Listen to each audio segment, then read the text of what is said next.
आज मैं आपको जंगल राज की एक कहानी सुनाने जा रही हूँ। कहानी चंपा विश्वास की। कहानी एक आईएएस अफसर की पत्नी की जिसका सालों तक सामूहिक बलात्कार हुआ।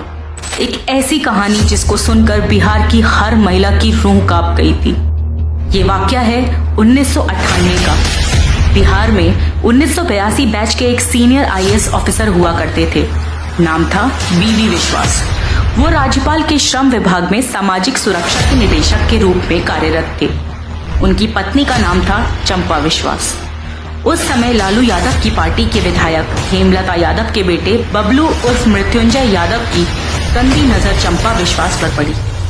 बिहार की जनता में आरजेडी के नेताओं का खौफ बुरी तरह फैला हुआ था और उस वक्त क्षेत्र में मृत्युंजय की गुंडागर्दी चरम पर थी। लालू के उस जंगल राज में एक आईएएस अफसर भी अपनी पत्नी की लाज नहीं बचा पाया।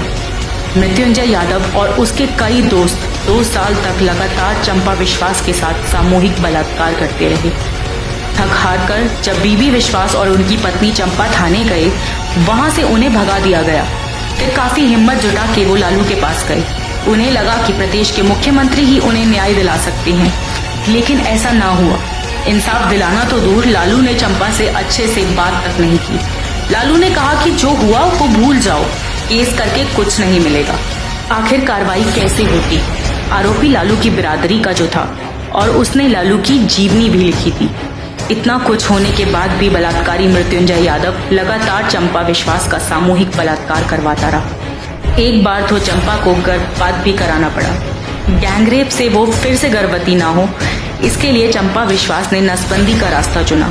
पति बीबी विश्वास ने कहा कि मृत्युंजय यादव ने न सिर्फ उनकी पत्नी के साथ बलात्कार किया, बल्कि उनकी सास, साली, 2 नौकरानी और भतीजी कल्याणी का भी बलात्कार किया।